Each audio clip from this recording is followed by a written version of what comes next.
Swastiastu, Namo Buddhaya, salam kebajikan, rahayu.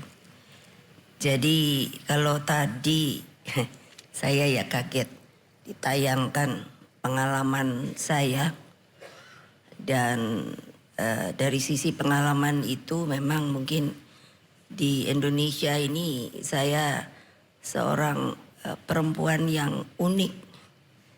Karena tadi kata Pak Haritanu, ibu kok banyak amat ininya, gelarnya. Hah, ya saya ndak tahu, karena itu dikasih orang.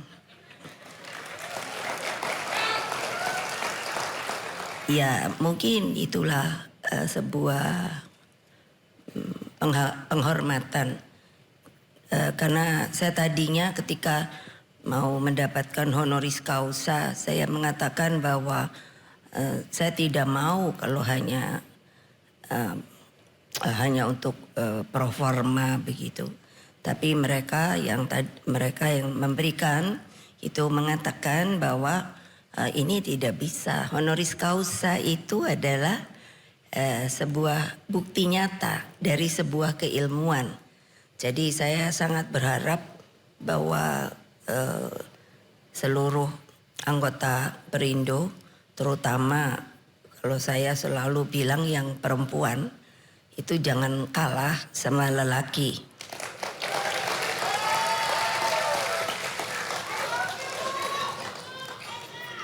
Ya, karena saya terima kasih, merasa terhormat karena Pak Haritanu minta untuk bisa memberikan ya yang disebut ini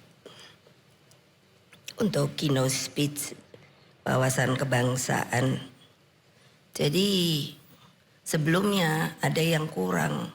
Saya sekarang ditugasi sebagai ketua pembina ideologi Pancasila.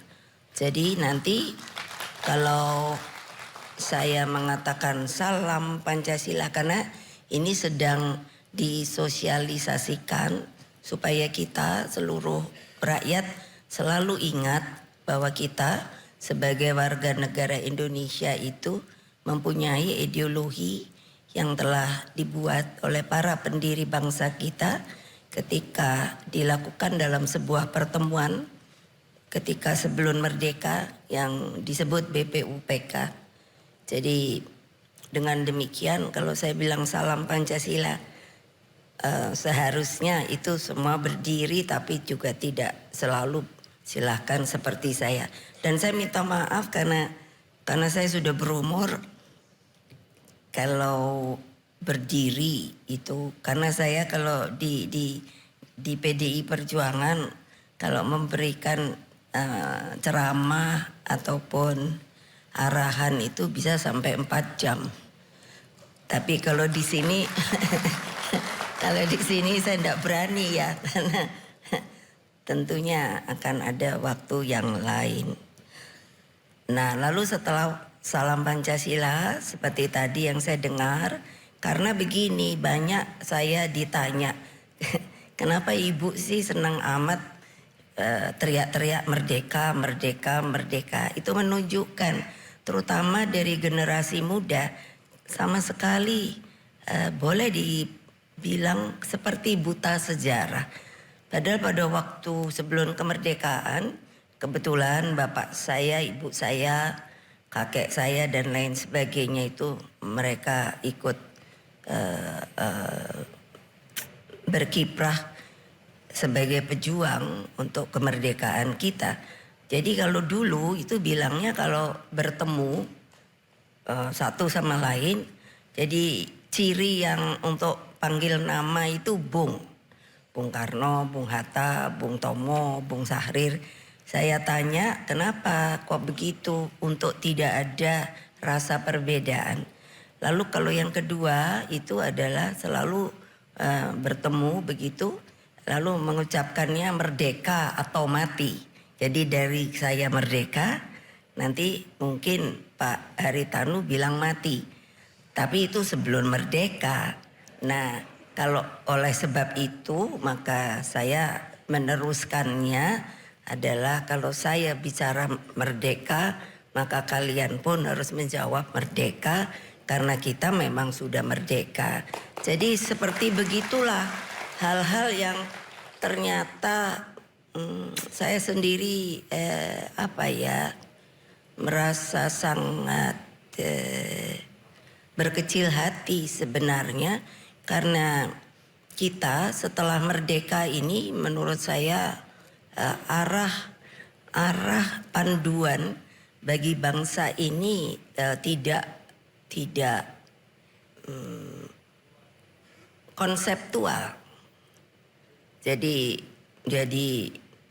mungkin pernah dengar saya bilang sekarang ini kalau ada pemimpin gitu kok terus malah jadi poco-poco ya. Kalau ini jadi nanti seperti ini, tapi kalau ini jadi lalu seperti ini. Padahal kita ini sebuah negara yang dipertaruhkan oleh para pendiri bangsa itu menurut saya sangat otentik ya, tidak diminta atau meminta kemerdekaan itu tapi dengan perjuangan yang luar biasa. Salam Pancasila.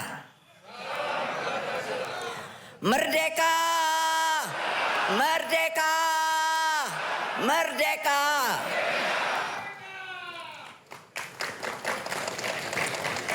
Puji syukur kita panjatkan kehadirat Allah Subhanahu wa taala.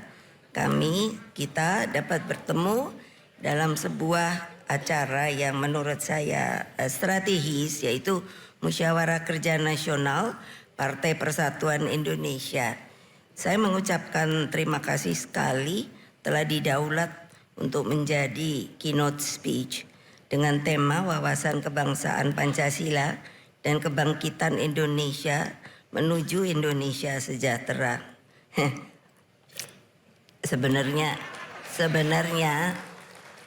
saya bicara pada presiden tidak perlu membuat tagline karena menurut saya tagline yang paling otentik itu ya Indonesia Raya, karena seperti tadi kan itu kami gali di BPIP. Tadinya kan saya mencoba menggali dari arsip, dari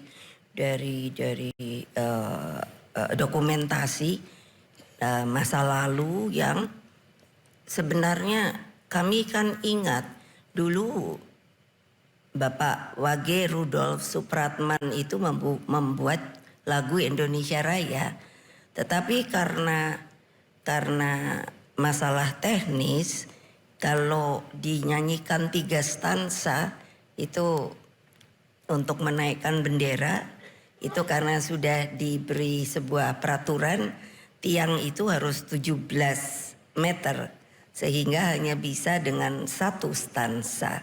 Nah, hal-hal kecil seperti ini itu sudah tidak atau disengaja dihilangkan atau memang dilupakan, karena sebetulnya tadi dengan kami di PDI Perjuangan itu kalau tidak menaikkan bendera kami selalu sudah memutuskan untuk menyanyikan Indonesia Rayanya 3 stansa. Karena kalau tadi kita perhatikan maka yang namanya kita akan dapat segera menangkap inti patisari yang dimaksud oleh para pendiri kita itu untuk kenapa negara kita namanya Indonesia, Republik Indonesia. Jadi memang Pak Haritanu bukannya maksud menggurui, menurut saya harus diajarkan kembali yang namanya peristiwa di BPUPK. Karena saya tidak bisa membayangkan, karena sampai hari ini saya minta untuk bisa dicarikan bagaimana pada waktu itu sedang penjajahan, ada Jepang juga sekutu sudah mulai akan masuk kembali. Justru para anggota pendiri bangsa kita itu bisa mengadakan pertemuan yang disebut BPUPK itu dengan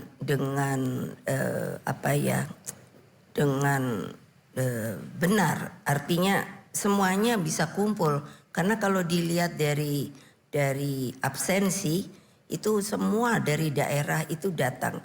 Yang menjadi kekaguman saya bagaimana mereka bisa datang. Karena kan kalau sekarang enak ada HP, bisa video call dan lain sebagainya. Tapi pada waktu itu saya mencoba berimajinasi, itu kan sulit sekali dan sedang dalam masa penjajahan. Jadi artinya kemungkinan ditangkap itu masih besar sekali. Tapi mereka bisa lolos dan hadir dari seluruh penjuru. Dan kapal terbang kan belum ada. Yang ada kan baru kapal laut. Nah, penggalian ini itu sebenarnya menurut saya harus diceritakan kembali kepada generasi kita. Karena kalau tidak, saya sering kalau umpamanya disuruh ceramah seperti ini, terutama untuk anak-anak muda, mereka lalu bilangnya begini, untuk apa Ibu Mega teriak merdeka-merdeka?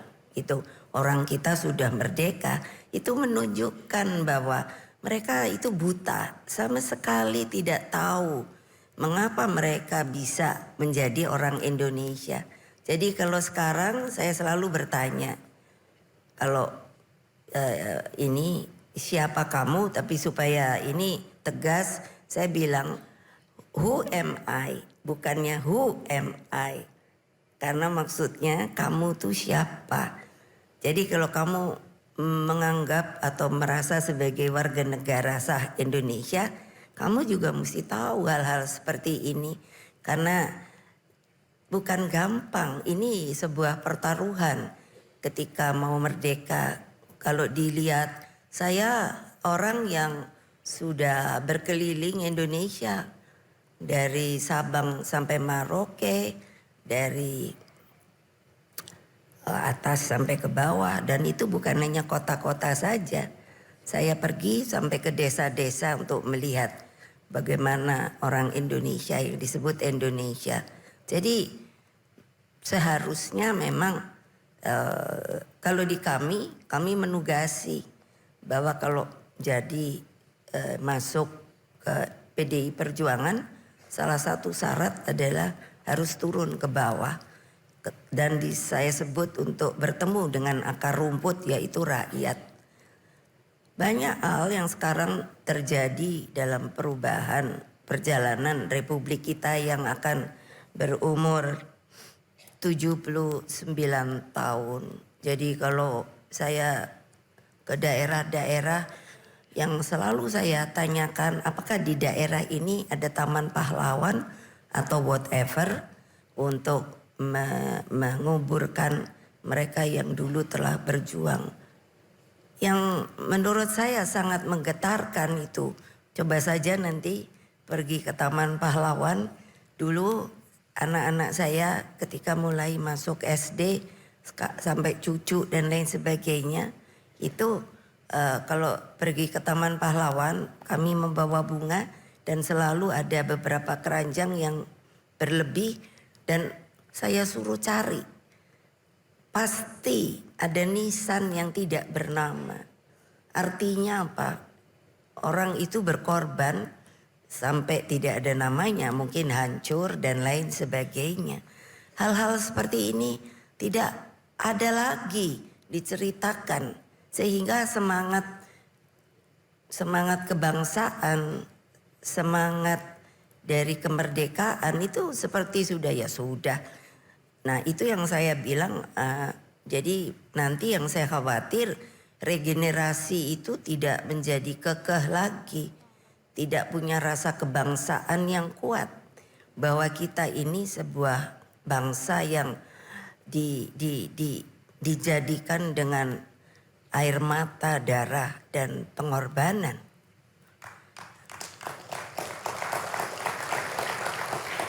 Nah kalau seperti gini tapi saya tidak berani. Kalau di partai saya selalu bilang, kalian lembek kan, Karena untuk tepuk tangan saja kayak ragu-ragu.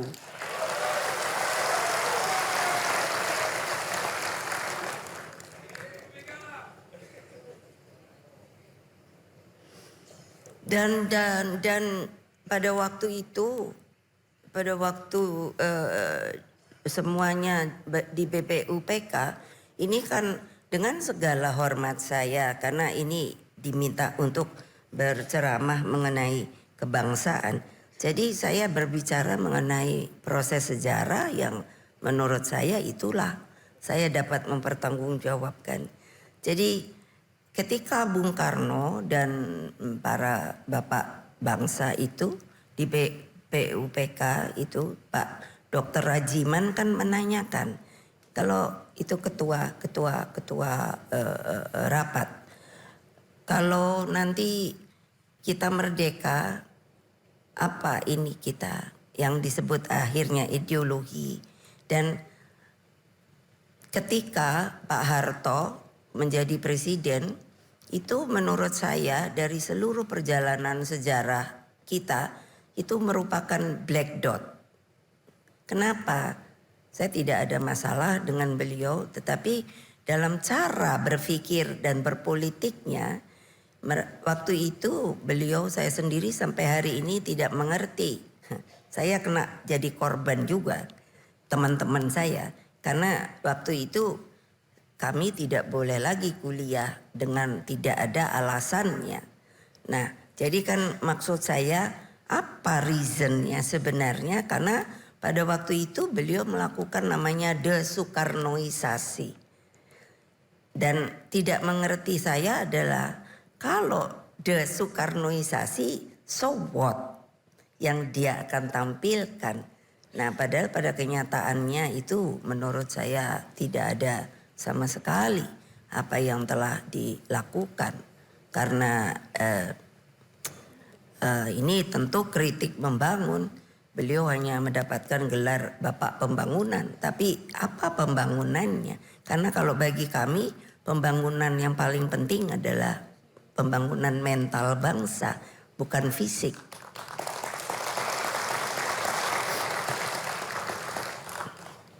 Nah, ketika itu maka padahal yang ketika Pak Dr. Rajiman itu ada, kami punya suratnya. Karena ketika waktu zaman Pak Harto itu kan dikatakan bahwa bukan Bung Karno yang mengintrodusir Pancasila, tetapi Pak Muhammad Yamin, ada lagi Profesor Dr.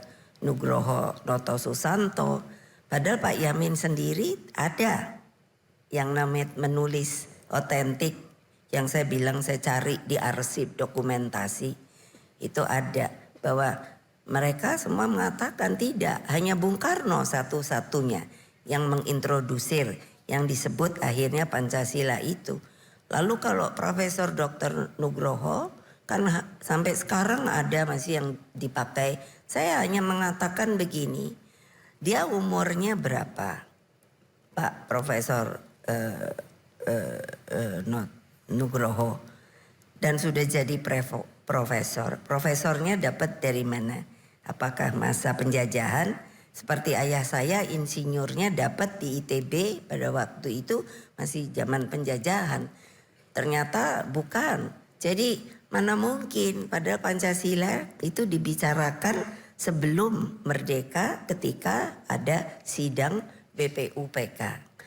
Nah, ini yang harusnya menjadikan tonggak-tonggak sejarah yang sebenarnya saya sudah berulang kali minta ini sebetulnya harus disebarluaskan, diomongkan kepada anak-anak kita bahwa inilah mental bangsa, bahwa kalian itu harus menjaga. Kalau tadi ada Indonesia Rayanya harus abadi, saya sangat setuju di nyanyian Indonesia Raya. Kebayang tidak kalau sekarang kita lihat dalam ilmu geopolitik banyak sekali bangsa yang istilahnya kehilangan tempat tanah airnya, terpecah belah. Itu seperti Palestina saja. Ini sekarang mudah-mudahan sudah diterima di PBB dan bisa dijadikan sebuah anggota tetap. Nah, kalau kalian seperti saya, kebetulan saya dapat berkah.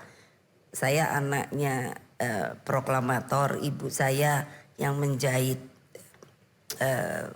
bendera pusaka. Ketika saya menanyakan kepada ibu saya waktu membuat bendera pusaka itu takut apa tidak? Siapa yang tidak takut? Tapi kok ibu mau? Ya karena saya percaya sama bapak kamu yang mengatakan kita pasti merdeka. Coba bayangkan kalau kalian sekarang masih dijajah. Apakah bisa seperti ini?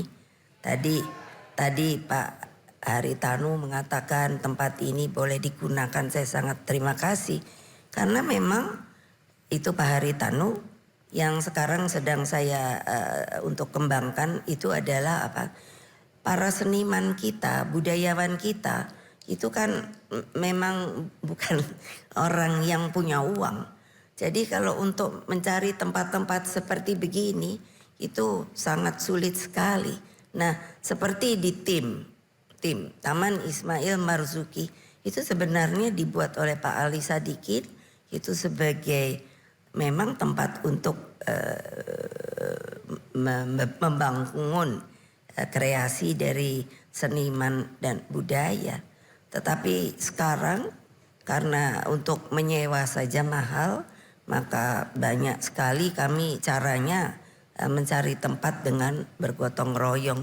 Jadi kalau mungkin Pak Haritanu bisa memberikan diskon atau gratis begitu, wah saya senang sekali. Ya karena sepertinya kita ini saya mengatakan tidak konsisten. Saya bilang pada Pak Jokowi kenapa sih mesti Indonesia maju. Mbok ya sudah Indonesia Raya itu yang diharapkan diinginkan oleh para pendiri kita. Jadi Bung Karno kan selalu mengatakan waktu itu saya masih SD.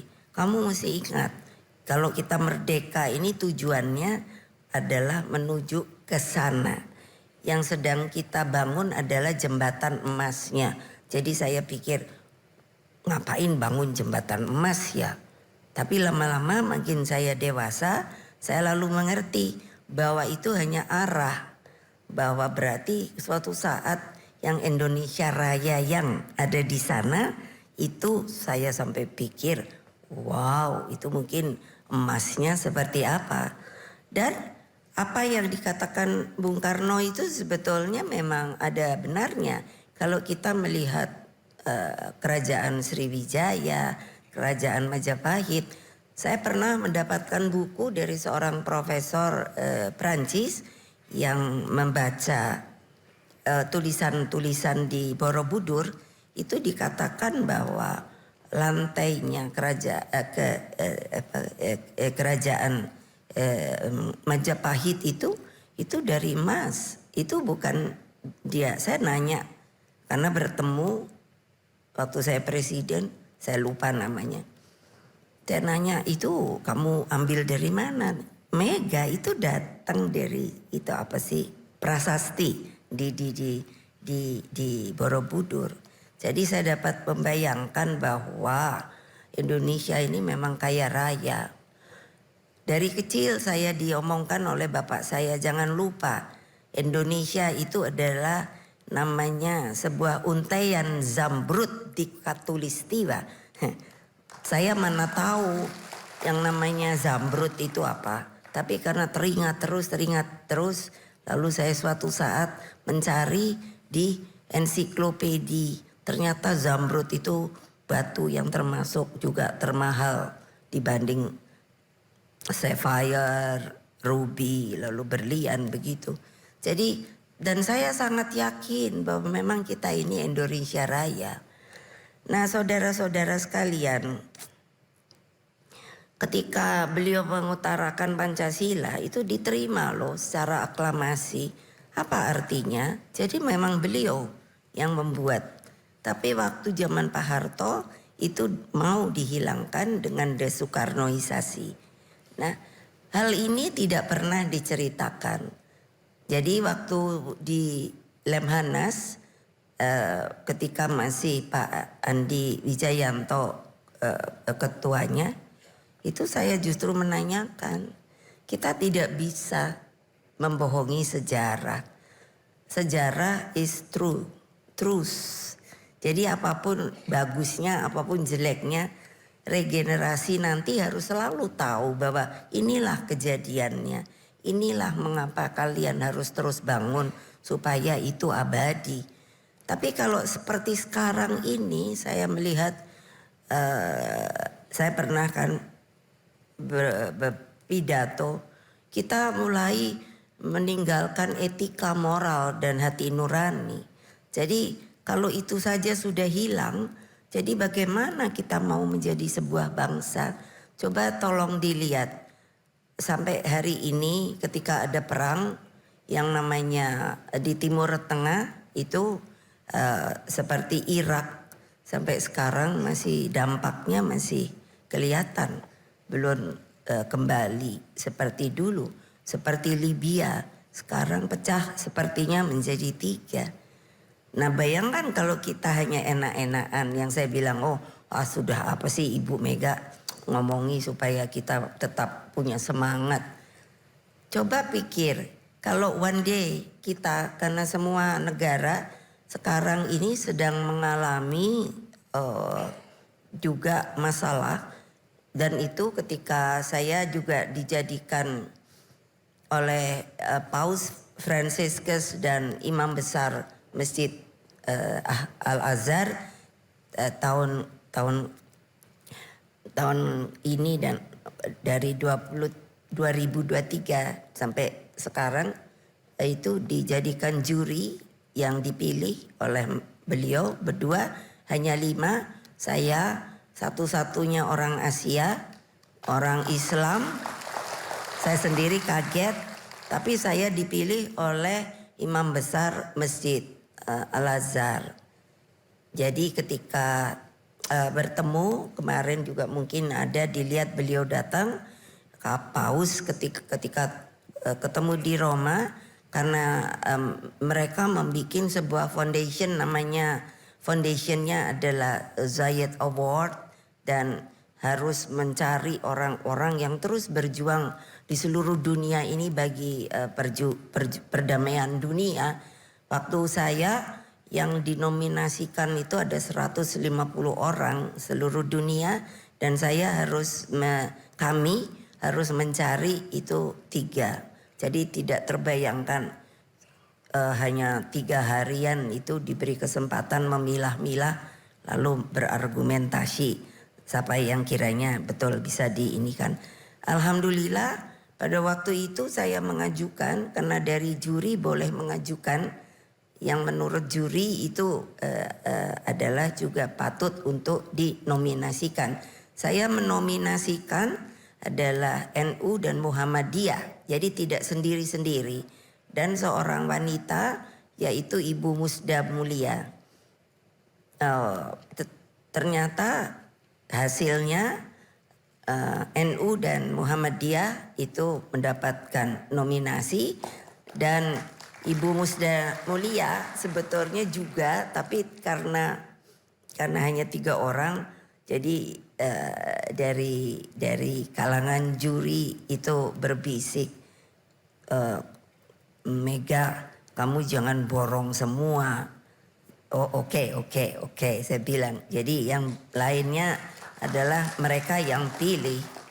Nah itu menunjukkan apa? Bagi saya sebuah kebanggaan, bahwa ternyata dari sisi saya mengatakan ketika ditanya kenapa NU dan Muhammadiyah kamu usulkan, karena mereka itu adalah sebuah organisasi yang juga sudah dari sejak zaman kemerdekaan itu membantu bertempur.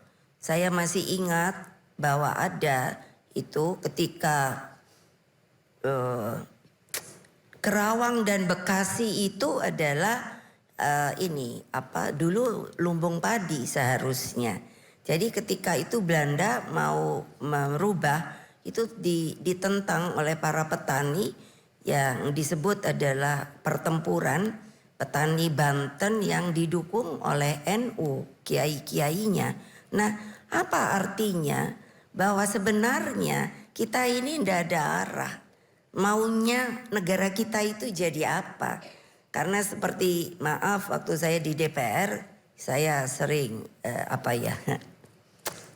karena waktu saya di DPR hanya 3 kan partainya, Golkar, P3, lalu PDI, lalu yang fraksi satu lagi itu pilih fraksi ABRI. Saya suka berinian dengan Golkar karena waktu itulah makanya dirusak menurut saya yang namanya Kerawang Bekasi, seperti apa yang kejadian seperti ini. Nah, korelasi saya mengatakan seperti ini itu adalah bagaimana kalau kita kekurangan pangan. Itu yang saya katakan kepada Paus dan Imam Besar. Karena dengan global warming ini tidak ada yang mengatakan dengan baik reasonnya. Jadi bayangkan, coba nanti Pak Haritanu ada ini bisa mungkin kerjasama dengan BRIN. Saya juga menjadi ketua pengarah itu. BRIN adalah Badan Riset Inovasi Nasional. Jadi saya sudah suruh hitung setiap tahun itu kita ternyata membutuhkan 28 juta ton beras. Nah, kalau dengan anomali keadaan cuaca, lalu bagaimana? Lalu korelasinya kalau dengan politik itu negara lain yang 4 musim itu kan 3 bulan itu kena salju. Jadi ini kan harus betul dipikirkan bahwa kita harus ada konsep menuju Indonesia ke depan itu bagaimana. Nah, dulu kan MPR ketika reformasi, jadi ini saya runtun kan dari zaman merdeka, sebelum merdeka, zaman Pak Harto yang tidak jelas menurut saya mau diinikannya kemana. Lalu reformasi dan semua itu saya ikut. Makanya kalau saya pikir saya kok diberi berkah sama Allah masih terus bisa ikut. Jadi kalau waktu reformasi kemarin 27 Juli itu Kuda Tuli kan kami peringati sampai hari ini belum bisa dibuka tabirnya. Karena sebenarnya di pengadilan sipil itu sudah meminta untuk menjadi pengadilan koneksitas dengan yang namanya pengadilan militer. Jadi bayangkan dari tahun berapa itu sampai sekarang ya seperti tidak dibuka-buka.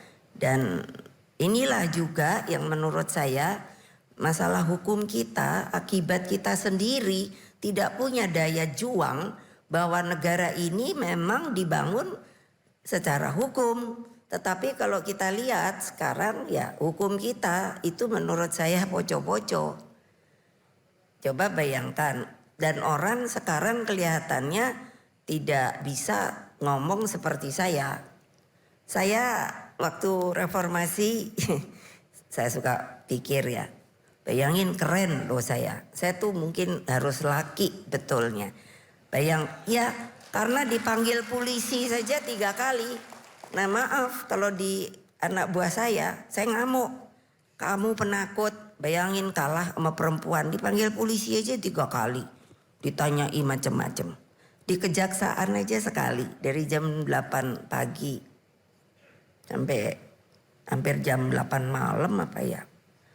Ternyata supaya tahu. Pertanyaan itu bolak-balik aja itu. Betul loh, supaya kalian bisa tahu tekniknya supaya kalau orang dengar keluar di luar itu kok lama banget gitu. Padahal cuma selembar kertas segini loh. Tapi terus katanya kalau secara teknis mungkin ada yang disembunyikan gitu. Tapi saya lucu waktu di mana, di kejaksaan. Ini biar aja, boleh masuk ke koran. Iya, karena kok saya pikir koran pun sekarang media pada takut ya. Saya waktu itu ditanya begini, terakhir ini ibu gitu. Karena saya bilang, Pak, saya ini mau ditahan atau bagaimana? Saya ini kan juga seorang istri dan ibu. Kalau mau ditahan kan saya mesti ngomong sama suami saya. Oh enggak begitu. Terus tapi terakhir ada satu Bu yang mau ditanyakan. Ya silakan. Itu. Ibu pernah lihat naga merah, naga hijau. Loh, kan saya jadi apa urusannya ya? Kan saya mestinya nih ditanyanya urusan politik ya. Kok ini binatang? Udah gitu naga lagi. Betul loh. Ini bukan saya ngomong kosong. Terus saya jadi udah mulai jengkel kan. Ini udah nggak aneh, ini udah aneh. Jadi saya kalau tadinya duduk enak begini, sekarang saya begini. Terus saya bilang, yang terhormat Bapak yang menginterogasi saya, kalau Bapak sendiri sudah pernah lihat naga apa belum? Ayo. Saya udah panas karena saya pikir saya datang sukarela loh. Makanya jangan takut lah. Orang polisi juga yang jadikan juga republik ini. Waduh sekarang. Nah jadi waktu itu saya sudah tidak tahan. Yang namanya pengacara saya tidak boleh masuk. Jadi ngintip gitu. Terus saya hanya bilang gini. Bapak-bapak ada satu ibu. Bapak enak sekarang ya di situ. Maaf ya saya nunjuk begitu. Coba tapi Bapak kalau begini caranya. Bapak itu ada di tempat saya. Saya mau ngomong interogasi aja sampai lupa karena saya udah marah. Di verhoor. Bahasa Belanda verhoor itu interogasi. Jadi saya bilang iya Bapak itu di sini. Yang di sana itu Belanda. Saya bilang masa ternyata itu sandi naga hijau sama naga merah. Saya kan nanya apa sih urusannya naga kok merah sama hijau. Ternyata kalau yang hijau itu ini Gus Dur. Terus kalau yang merah itu saya. Loh saya kan terus pikir, loh kok saya naga orang saya banteng. Coba bayangkan. Masa kalian takut sih kalau hanya ketemu polisi? Jadi Pak Haritanu, kalau nanti sudah waktunya kasih tahu ya. Iya, nanti kan saya bilang. Karena ya kan ada acara lain. Jadi terus yang lucunya itu senang saya bahagia. Itu berkah toh. Akhirnya enggak Bu, kami yang akan pulangkan saya enggak mau. Nanti dipikir sama tetangga saya sudah tersangka di kejaksaan tuh. Terus kalau di polisi itu 2 kali di Komda. Terus di Jakarta apa tuh namanya? Selatan. Polres. Ternyata saya kan mikir ya. Tapi itu sama beberapa pengurus PDI. Terus kok saya lihat pertanyaannya nih kayak nggak genah gitu loh. Apa sih konteksnya? Ternyata anak-anak yang meriksa waktu itu kan belum ada komputer. Jadi kan masih ketik. Mereka pun mungkin jengkel. Jadi bilang gini. Kan saya nanya. Sebetulnya yang mau dicari dari meriksa saya ini apa toh? Kok baik anak itu? Jadi panggil saya Mbak. Mbak. Sebetulnya ini karena kepala Polresnya itu masuk di dalam nominasi mau jadi ajudannya presiden gitu kan. Oh begitu toh supaya dapat nama karena kalau siapa tahu bisa nangkap saya ya gitu. Saya bilang sama anak muda ngetek gitu ketawa dia kok Mbak tahu ya. Ya iyalah orang saya nggak tahu salahnya opo saya gitu. Nah yang maksud saya senang apa? Saya jadi presiden gitu. Satu saat kan biasa tuh saya kemana ya? Saya lupa ya. Kalau Sulawesi Selatan. Jadi si bapak itu yang Kapolres itu sudah jadi Kapolda. Kan saya presiden toh. Kan iya kan jajar gitu toh turun dari pesawat. Jadi waktu saya masih belum turun saya lihat berjejer apa sih namanya? For apa? Saya paling bodoh kalau urus singkatan. For Kominda. Ya itulah. Iya kan gubernur ini begitu. Jadi saya lihat kan saya terus senyum gitu. Oh kok ada dia, saya lupa namanya. Iya, terus dalam batin saya. Sekarang lo hormat sama saya. Makanya kok gitu aja takut loh. Orang gak ada yang langgeng. Terus yang di kejaksaan, suatu ketika saya juga presiden. Jadi ada hari adiaksa. Ya toh. Jadi waktu itu masih di ruang tunggu ada petinggi-petingginya. Terus ada jaksa agungnya. Saya kan panggil bisikin. Bapak. Dulu yang meriksa saya ada di lapangan apa tidak ya? Siap, ada perintah gitu. Loh saya kan jadi kaget sendiri. Loh saya hanya nanya kok siap perintah. Terus mukanya pucat kan. Enggak, ada di situ apa enggak? Saya bilang, siap Bu, ada. Ibu mau panggil? Enggak, saya mau tahu aja.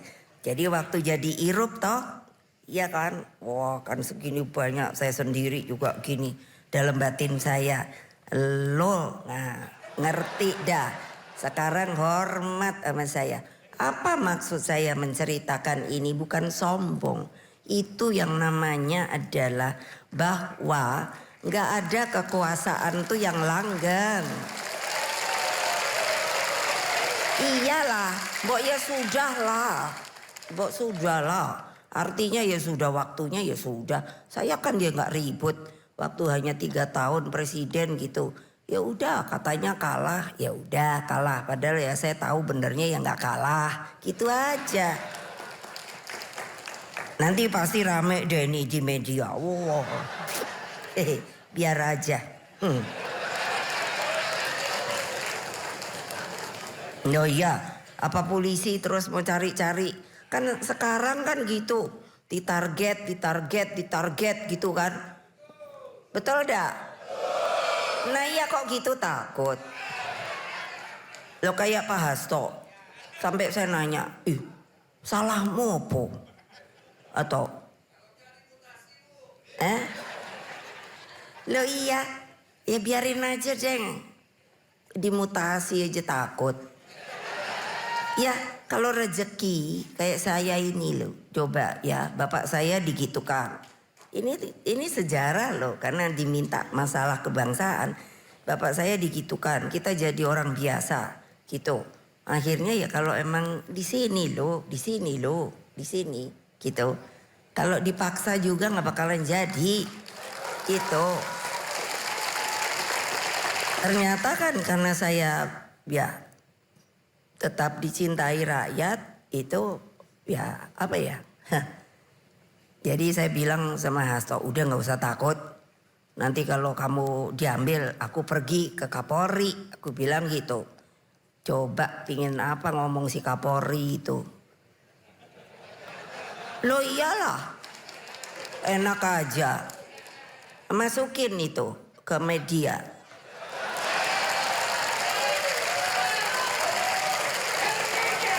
Loh saya herannya sekarang kalian ini maaf ya. Iya penuh dengan rasa ketakutan. Saya pikir ngopo toyo. Loh mbok saya kan selalu ngajarkan. Kebenaran is kebenaran. Satyam Eva Jayate. Jadi ya sudahlah. Ngapain sih gitu. Nah kenapa kami dibeginikan? Coba.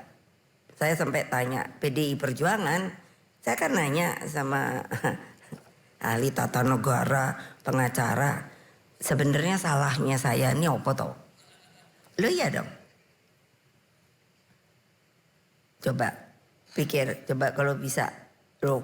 Tapi mau ngambil saya pada nggak berani. Lo iyalah. Jadi yang seserannya di sekeliling saya gitu loh. Aduh, kayaknya saya nih bodoh banget ya. Saya nih cuman diem aja lah. Ya udah gitu ya gitu, biarin dah. Karena buat apa? Karena saya mikir kalau saya lawan, anak-anak saya itu banyak preman loh. Nggak ada takut loh. Kali ini mereka hanya bilang, aduh ibu sabar banget, ibu sabar banget, ibu sabar banget. Udah diem aja, aku bilang. Nanti juga selesai gitu.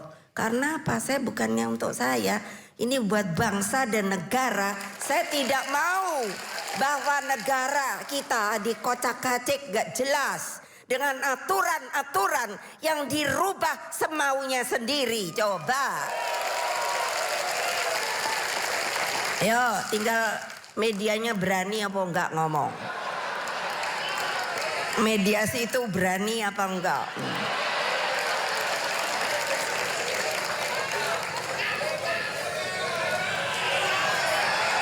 Merdeka! Merdeka! Merdeka!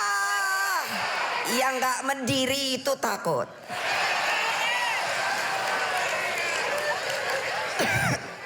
Nah, saya kalau ngomong kayak gitu.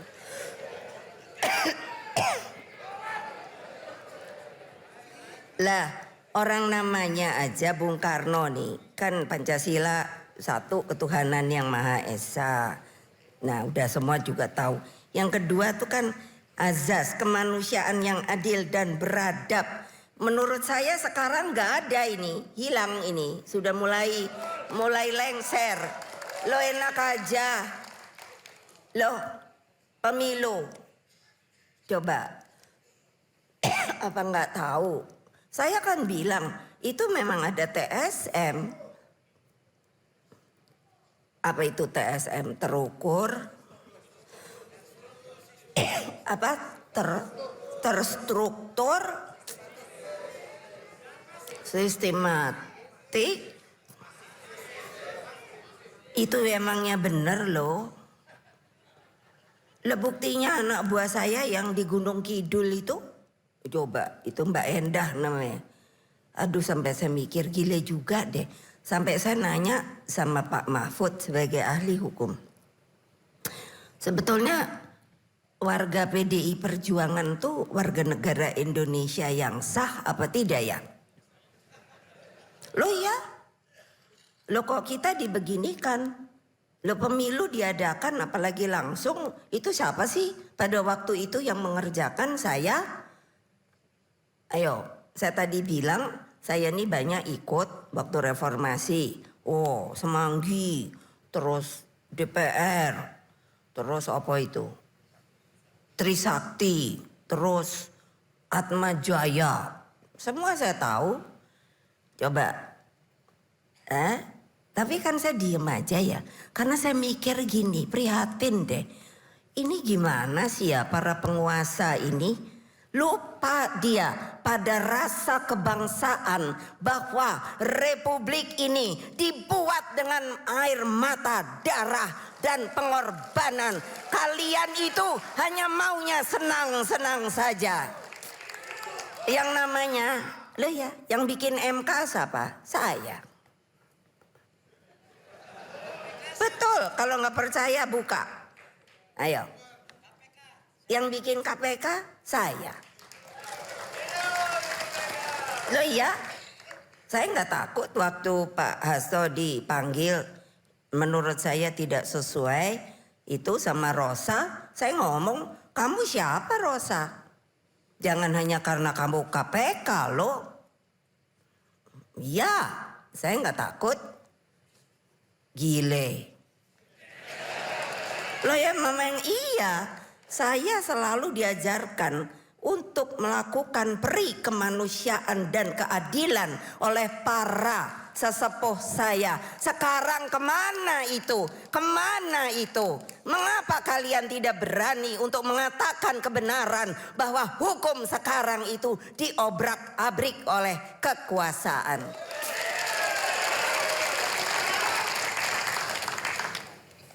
Nah, jadi kan apa coba? Sampai Bung Karno itu hanya melihat supaya perdamaian hanya bukan buat Indonesia. Jadi apa? Bikinlah dia konferensi Asia Afrika, gerakan non-blok, Conference of the New Emerging Forces.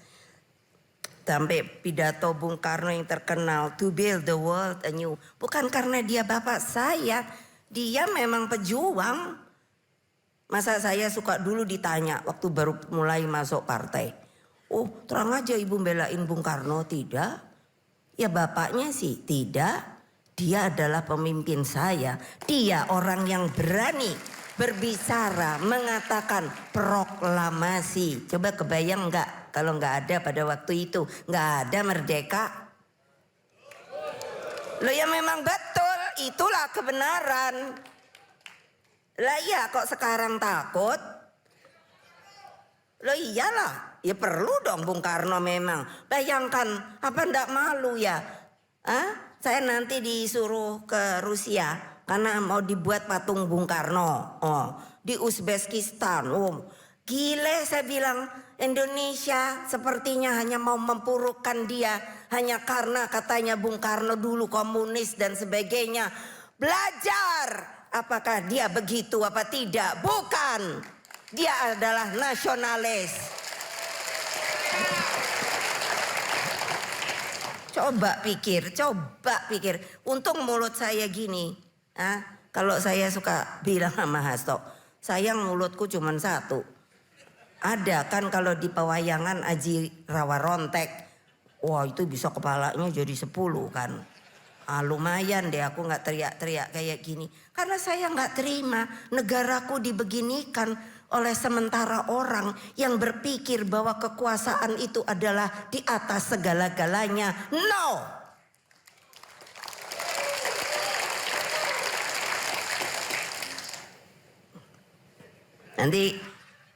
Nanti tolong saya ya. Kalau tiba-tiba saya dipanggil sama polisi kayak sama kejaksaan kayak mau nggak ikut nganter saya ke sana? Kan lumayan.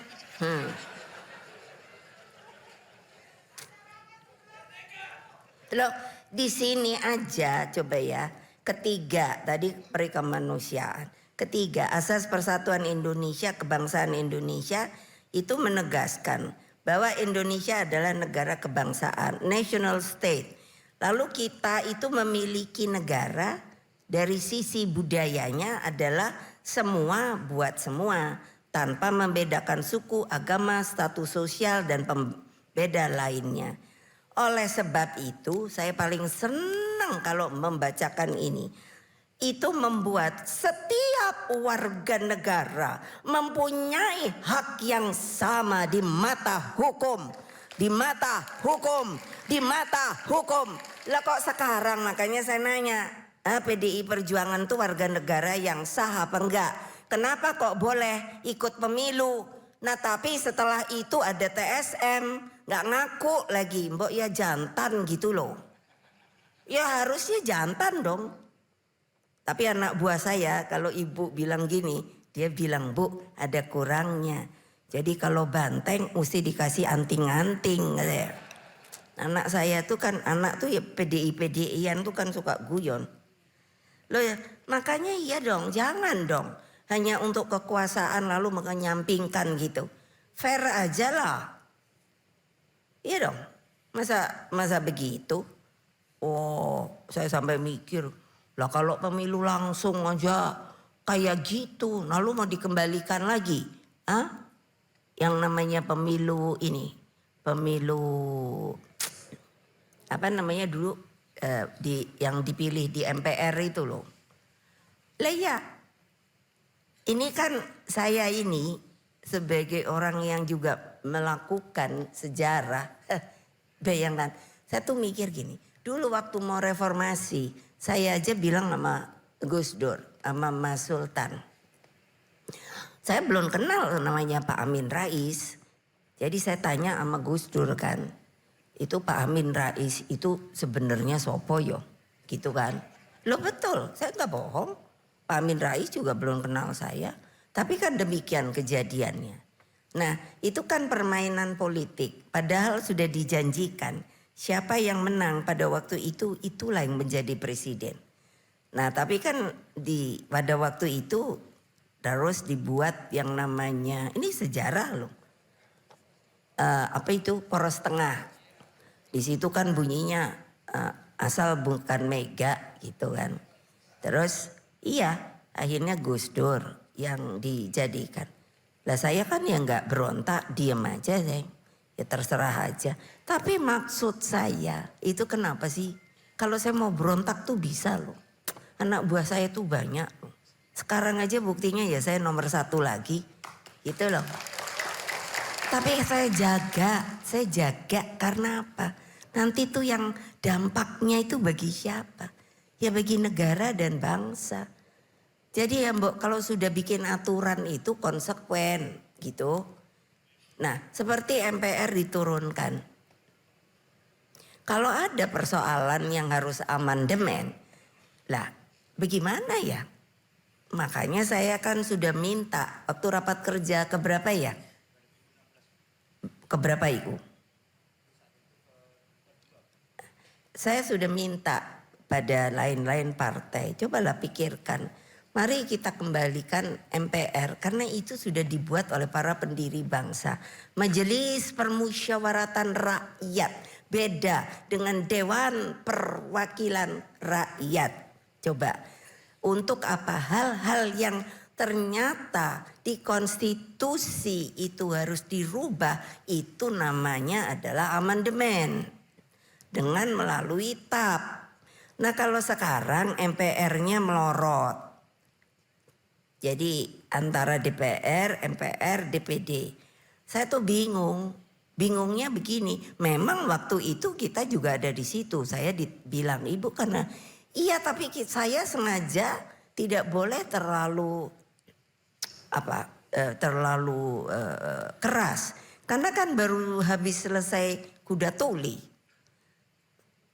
Kuda tuli itu apa sih sebetulnya yang diinikan?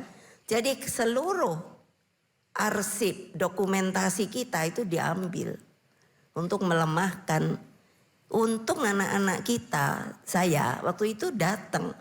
Jadi kan biar bagaimanapun juga struktur di bawah itu kan tidak bisa langsung kita ingat dan tidak ada komputer.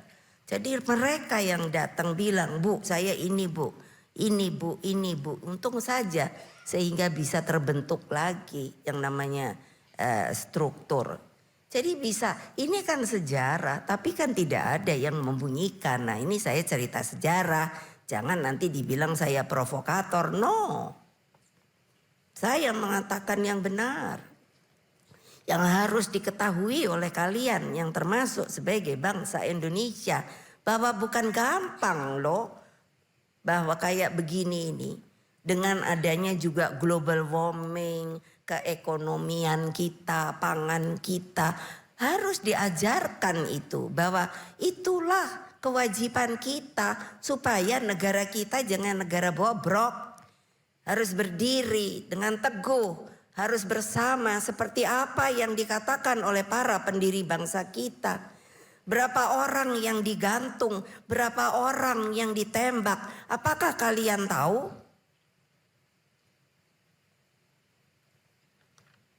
Coba pikir, jadi jangan hanya terpotong. Bahwa sekarang ya sudah, yang dulu itu kan dulu. Itu sejarah loh, semua negara pasti akan membunyikan namanya sejarah bangsa mereka. Itu loh. Lah itu ada yang bilang jas merah. Jangan lupakan sejarah. Itu yang Bung Karno bilang. Karena memang itulah terbentuknya kita sebagai Republik Indonesia yang kita cintai. Lah kalau umpamanya hanya mikir ya sudahlah. Apa tidak mungkin? Ayo dengan persenjataan yang sekarang makin modern. Saya udah khawatir loh. Kalau saya lihat nih, saya kan seneng geopolitik gitu. Tak ngomong, liatin. Wow, sekarang yang namanya negara-negara canggih itu sudah tidak mau kalau harus ada tempur itu. Tidak mau dengan orang. Mereka menghitungkan teknologi. Teknologi yang katanya mungkin itu teknologi drone. Jadi kalau jatuh itu nggak sama orang. Ini kan harus diikuti. So what kita? Angkatan kita, TNI kita ini apa isinya? Gitu loh. Lah kalau nanti terjadi juga mau diserang lagi. Karena negara kita ini memang luar biasa resourcesnya. Orang urusan tambang aja sekarang orang pada heboh. Oh maunya nyari tambang, mau nyari tambang. Saya tuh sampai bilang sama ini, sama teman-teman.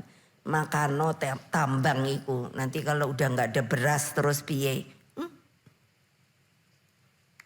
Apa negara-negara sekarang kalau ndak percaya sama saya, negara-negara yang importnya atau ekspor beras itu juga ketar-ketir loh.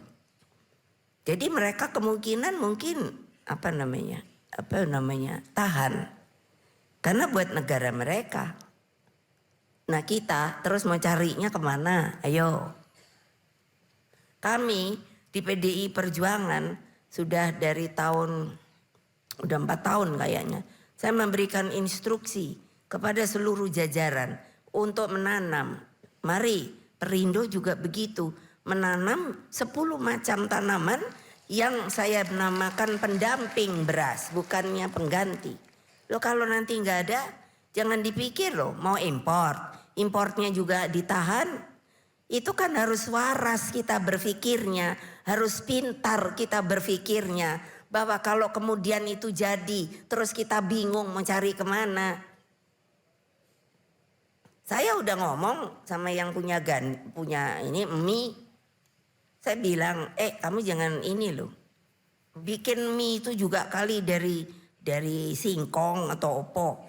Karena gandum itu sekarang nanti kalau ditahan juga sama Rusia sama India. Terus gimana? Mari pikir. Saya bertanggung jawab karena saya di-BRIN, saya suruh. Gimana nih supaya nanemnya itu ada. Sedang tanah semuanya diambilin. Tidak ada lagi yang namanya untuk pertanian atau ini. Coba dulu waktu saya di DPR itu zaman Pak Harto itu ada program mencetak 1 juta sawah di tanah gambut. Kalau itu cari dah, masa nggak ada ininya. Saya ribut melulu, karena apa? Pertanyaan saya, lah kalau sudah ditanam di tanah gambut, saya pergi tempat pembenihan itu adalah di Sukamandi, Subang. Saya tanya ke sana, mereka bilang, nggak ada Bu, kalau untuk padi gambut nggak bisa. Sampai hari ini saya suruh mencari sebuah benih baru untuk tanah gambut belum berhasil. Gitu loh. Jadi kan gimana ya kita. Kalau kita hanya wah sudahlah pokoknya kita kaya raya gitu. Wah makanan kita banyak. No. Kalau nggak dipelihara. Hutan ditebang. Saya ribut terus. Saya di Komisi 4 itu 3 kali dan tidak boleh pindah. Dan lucunya biar saya berantem sama Golkar, kalau P3 enggak gitu enggak gitu galak. Fraksi ABRI juga enggak. Tapi gitu, saya enggak boleh pindah dari Komisi 4. Semuanya minta saya tetap di Komisi 4 karena katanya Ibu Megawati itu mulutnya cerewet katanya. Ya iyalah, karena saya ngomong kebenaran. Coba bayangkan bikin 1 juta hektar tuh akhirnya puso loh. Puso tuh apa sih? Gagal. Coba. Karena benihnya nggak ada. Jadi kalian itu jangan Saya kemarin datang tamu utusan dari Presiden Xi Jinping dari Partai Komunis itu. Jadi saya bertanya karena Presiden Xi Jinping tulis surat sama saya, mengundang saya, sebetulnya diundangkan ke sana, dan mengatakan bahwa di Tiongkok itu sekarang sudah di daerah desa kampung tuh kemiskinannya 0. Terus udah mengizinkan kalau justru di pedesaan itu boleh punya anak 2. Karena dari sisi apa itu namanya KB itu kan, karena itu menekan tidak boleh, tadinya hanya boleh anak 1. Sekarang di pedesaan sudah boleh. Nah, maksud saya juga kalau memang mau main politik, dulu saya kan dibilang komunis. Lalu saya tuh mikir, loh komunis tuh ya dari mana loh, gitu. Lah padahal saya nanya bapak saya ketika dia di ITB, mata pelajarannya apa? Ternyata juga disuruh belajar Karl Marx. Nanti kalau gini tuh bener gak Ibu Mega komunis, enak aja. Iya, saya ini Marxisme ajaran Bung Karno, sosialisme ala Indonesia. Jadi diajar Karl Marx, Leninisme. Apa artinya? Saya tanya ke Pak Hatta, ke Pak Syahrir, sama juga mereka kan belajar di luar negeri. Itu kan hanya sebagai pengetahuan. Persoalan kita ini kan gak jelas. Pancasila gak dijalankan dengan konsekuen. Nasionalismenya juga gak ngerti saya. Itu. Jadi maunya apa kita? Ayo kita rembuk. Makanya saya bolak-balik bilang MPR itu mbok jadikan tertinggi untuk rembuknya masalah kebangsaan, bukan yang cere-cere. Tapi nggak ada yang mau. Partai-partai nggak mau. Ya udah ya wes, gimana? Itu loh. Itu kan kebutuhan bagi namanya majelis tuh. Saya nanya sama Pak Sopo Kiai Sopo.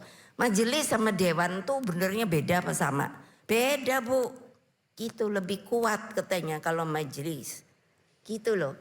Lah gini-gini itu mbok belajar gitu. Nah dengan demikian kita punya arah yang sama.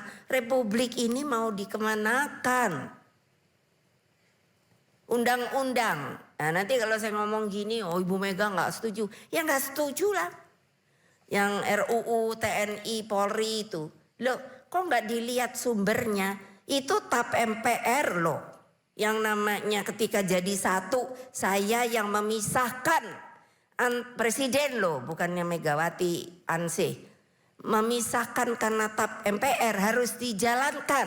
Yaitu pemisahan antara TNI dengan Polri. Lah kok sekarang disetarakan? Saya nggak ngerti maksudnya. Apa? Mau udah nggak usah deh di ini dulu. Sampai saya bilang gini, oh kalau disetarakan artinya kalau Aurinya punya pesawat, berarti polisinya juga mesti punya pesawat dong. Kalau begitu pikiran saya. Ada yang bilang, oh enggak begitu Bu, ini persoalan umur. Ya persoalan umur ya sudah saja, enggak perlu disetarakan gitu. Apa toh maunya? Lihat dulu TAP MPR-nya, saya sampai nanya. Itu TAP MPR masih berlaku enggak berlaku surut apa tidak? Tidak Bu. Saya kalau ngomong mungkin cerewet, tapi semuanya itu ada apanya?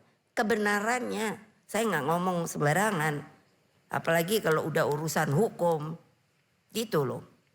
Gimana? Terus kita hanya diem aja gitu. Kasihan rakyat di bawah. Pernahkah kalian turun ke bawah untuk melihat? Saya dapat laporan loh, banyak dari Ibu Risma. Sampai saya suruh cari, ada bapak-bapak dikasih lihat fotonya, tidurnya di kandang kambing. Coba, saya bilang angkut itu. Taruh, dia manusia, cari tempat yang layak karena nggak ada yang kasih makan. Kamu Karena di kota kamu jadi masih nggak mau tahu, sebodoh amat rakyat jungkir balik dan lain sebagainya. So, maaf beribu maaf Pak Haritanu, kalau membuat namanya partai, apakah partai itu sebenarnya? Partai itu adalah Bung Karno, karena dia satu-satunya yang membuat dengan nama Partai Nasional Indonesia. Kenapa? Karena dia lihat tidak bisa kalau bukan sebuah partai, adalah sebuah organisasi politik, organ. Nah, politik untuk apa? Untuk mengkonsolidasikan yang namanya rakyat yang tidak punya harapan, yang diberikan harapan, yang diberikan jalan untuk keluar dari kemiskinan.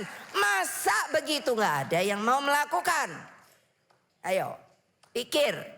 Maaf saya, karena ini bukan untuk PDI aja, tapi untuk kita semua. Nah, setelah itu kekuasaannya merubah-rubah dengan cara masing-masing dan lain sebagainya. Itu yang saya bilang poco-poco.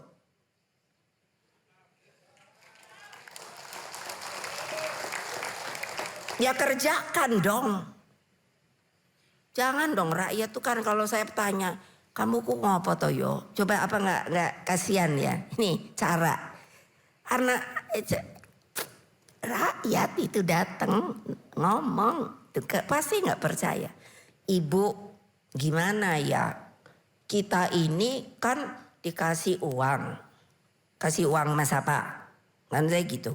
Ya waktu pemilu kan dibagi-bagi. Oh gitu. Terus gimana? Itu ya Bu, kalau ini itu nggak bener deh. Nggak benernya, jadi dimasukkan ke amplop. Lalu saya ngasih, katakan ke Pak Hasto, ini kan tertutup, ini amplop 1 juta ya. Ya orangnya yang Pak Hasto kan seneng toh dikasih. Belum dibuka toh, kamu punya KTP apa enggak? Ya punya no, difoto toh, cerap. Terus waktu dibuka ternyata bukan 1 juta, 300. Kaget toh? Nah dia itu datang karena yang mau minta yang 700. Tapi pada kenyataannya kalau dia itu datang ke tempat yang memberikan, itu malah bilangnya, oh kamu sudah buka. Padahal itu 1 juta, kalau 300 kita tidak tahu. Ini saya nggak bohong loh. Jadi kamu harus kembalikan juga yang 700. Can you imagine? Yang namanya orang kita, rakyat kecil dibegitukan, gimana saya nggak gerem ya? Hanya untuk supaya bisa nyoblos, coba Saya pikir aduh piye ya supaya rakyat tuh sadar bahwa dia tuh punya hak di dalam memilih gitu. Ya gimana kalau di sini ditakuti, di sini dikasih duit, gitulah ala-ala. Saya bilang masa pembodohan. Ini Pak Haritanu, mohon beribu maaf, tolonglah saya itu ke KPU udah dari kapan minta jangan apa ya, elektoral terbuka ya, proporsional terbuka. Karena apa? Itu yang dijadikan itu menurut saya nggak jelas, bukan perintah partai. Kalau di kami itu nggak ada yang begitu, pokoknya. Nah akibatnya juga kan apa? Dengan susunan itu maka yang punya duit banyak, biar nomor katakan 6 apa 8, kalau ada duit ada ini, nah bisa menang. Apa mau begitu terus? Sehingga orang yang dari partai, ini pengalaman saya, yang mestinya nomor 1 kita jadikan itu tidak jadi. Saya kan mikir, karena saya perlu kalian sama untuk ada bicara di DPR, tapi punya kualitas. Ini keadaan perpolitikan partai kita, gitu. Jadi mbok dipikirkan gitu loh, bukan hanya untuk jadi saja, harus punya kualitas. Bagaimana kita akan mengatakan hal-hal yang sangat urgent. Urusan republik ini kalau kualitasnya aja begitu, ya buat saya loh, silahkan kita bisa berdiskusi. Tapi kalau buat saya begitu. Susah kalau tidak begitu.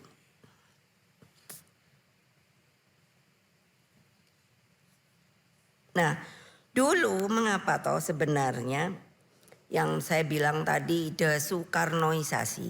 Bung Karno itu sudah, beliau itu memang orang yang namanya pikirannya tuh visioner. Beliau melihat resources kita kaya raya, terus kehidupan kita berbudaya dengan kesenian itu, dengan kearifan lokalnya dan lain sebagainya. Dan kita ini the biggest archipelago in the world, negara kepulauan yang terbesar, unik jadinya. Nah, makanya beliau itu pada waktu beliau membuat yang untuk konsep ke depan, namanya pola pembangunan nasional semesta dan berencana. Nah, itu untuk memungkinkan 100 tahun. Saya sudah bikin loh untuk Bali. Bali itu karena kami ya, saya suruh bikin 100 tahun Bali. Bisa kok. Nah, ini waktu itu kan dibilang, padahal ini waktu rezim Soekarno. Rezim.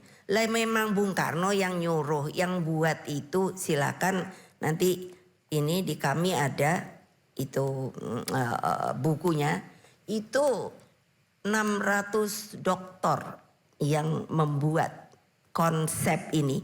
Dan kami sudah melihat, kami baca, kami ini orang saya ajari. Jangan asal itu udah mikir gak mau. Lihat mana yang baik, pakai, mana yang jelek, buang. Mana yang harus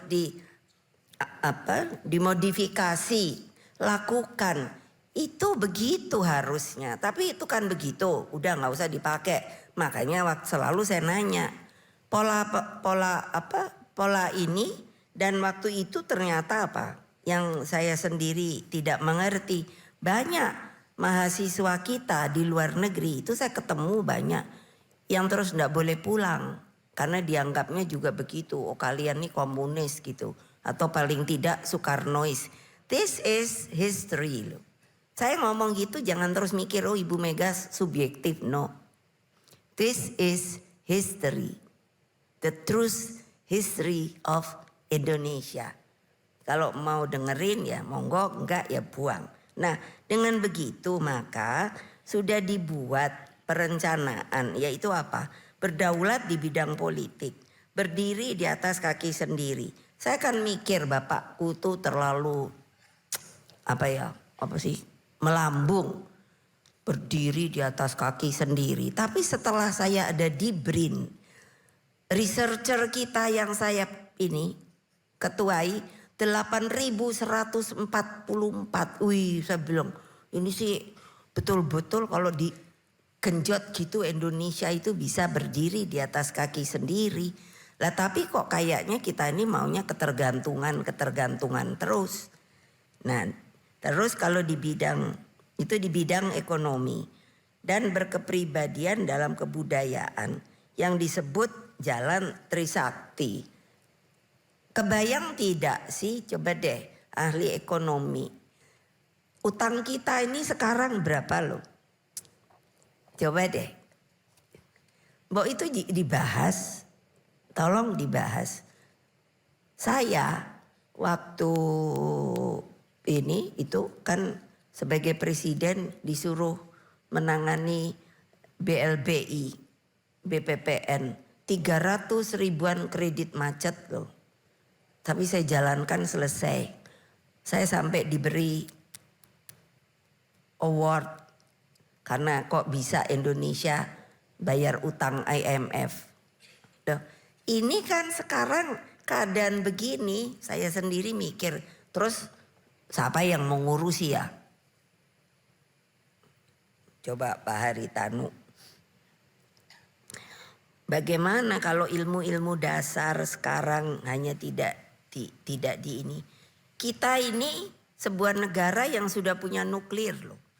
Dari zaman Bung Karno itu ada di Bandung. Namanya itunya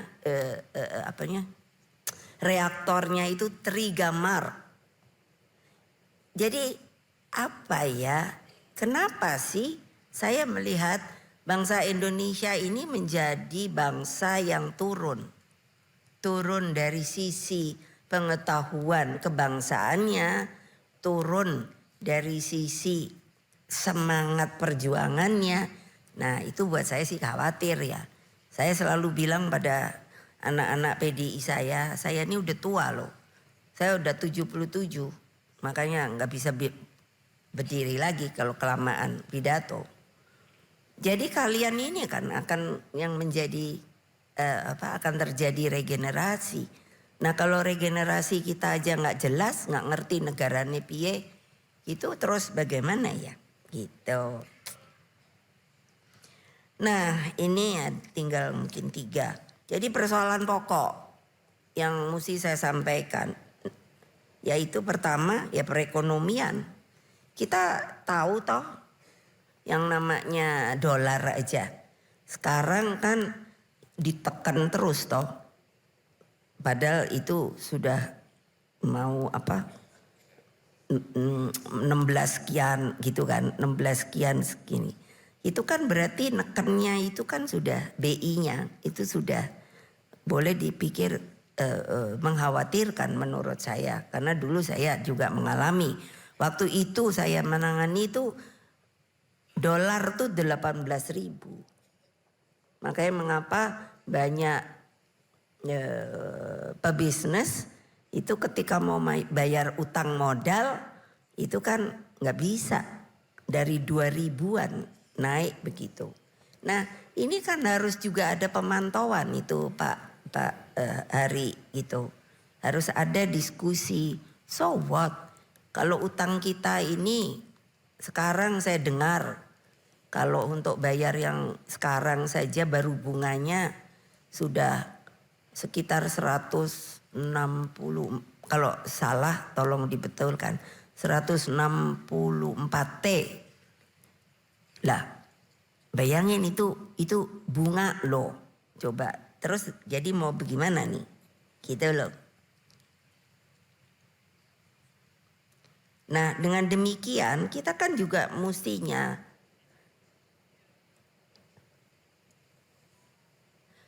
melihat dengan seperti itu apa sih yang menjadi masalah.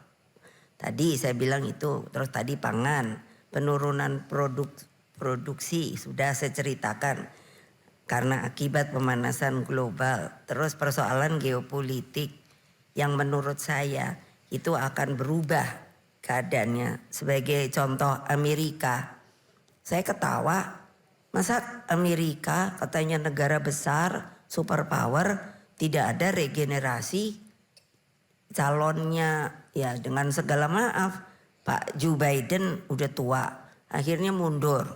Nah udah begitu di ininya pula si Trump.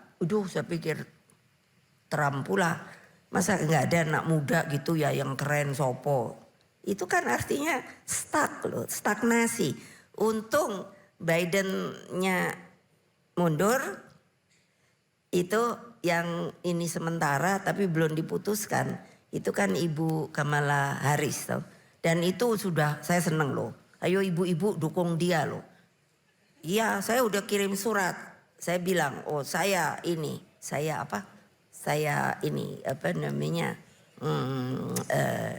dukung. Saya seneng banget istilahnya kalau kamu nanti jadi saya nggak kesepian. Loh iya loh, saya kan nanya presiden wanita tuh siapa baik ya? Kayaknya nggak ada apa ya, saya sendiri nggak tahu loh. Tapi kan keren nih kalau Amerika perempuan, hore.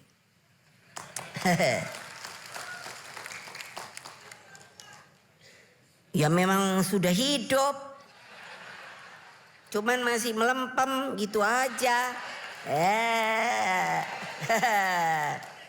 Mesti kayak saya dong. lantang kalau berbicara. Iya, iki opo yo. Sama ini masalah teknologi itu Bapak, saya titip ya. Sekarang saya udah juga khawatir gini umpamanya. Kok nggak dipikirkan ya, bikin maaf itu apa namanya nih, ini properti gedung gini-gini. Tapi kan terus seperti mall-mall ya. Saya udah 5 tahunan loh bicara pada teman-teman saya pengusaha. Maksud saya begini. Loh sekarang kan ada online ya. Gitu. Nah saya kan pada tanya sama yang dia namanya juga perempuan ya.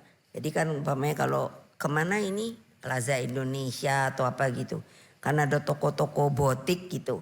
Saya kan nanya, kamu sama ini online-nya bersaing nggak? Semua mengeluh.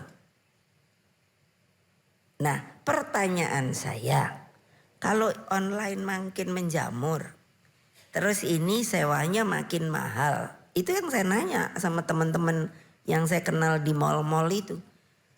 Mereka bilang, ya terus bagaimana? Jadi kan maksud saya juga harus sebuah ini dong, apa namanya? Sebuah pembatasan bahwa yang online ini apa aja sih kan gitu. Supaya hidup semua menurut saya. Ini ide saya. Nah juga yaitu karena kita tidak dilatih untuk bisa berbicara. Persoalan serius itu kan kualitas demokrasi sekarang. Ini kan saya takut loh. Yang kita sudah reformasi kok tahu-tahu kayaknya mau di apa namanya? Mau dibelenggu lagi. Karena apa? Yaitu supremasi hukumnya tidak berjalan dengan baik, membuat korupsi, budaya merit system. Jadi kan ini yang harus berani kita bedah.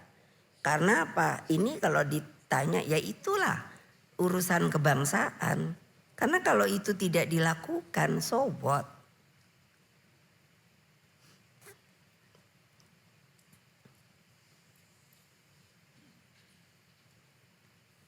Begitu, dan ini yang terakhir adalah banyak kan saya ditanya, Ibu manusia itu kok bisa lupa ya gitu. Terus lo enggak benar, banyak yang nanya ke saya gitu. Terus lo namanya juga manusia, saya bilang. Kalau namanya nabi. Nah tapi terus saya cerita ya gimana manusia itu memang jadi lupa. Karena apa? Dia manusia yang dibikin oleh Allah. Nah nabi saja, saya agama Islam. Coba tolong ingat. Pada agama Islam, Nabi Muhammad ketika dijadikan nabi saja, itu kan juga tidak mudah, satu. Terus ketika beliau sudah dijadikan nabi, itu saja masih ada perang melawan beliau. Artinya apa? Antara manusia itu terjadi tetap yang perbedaan. Padahal kan kalau sudah nabi itu utusan Allah menurut saya. Terus di agama Islam itu jelas dibilang bahwa di kiri kanan kita ini ada malaikat yang menjaga. Nah itu untuk supaya kita tetap teguh.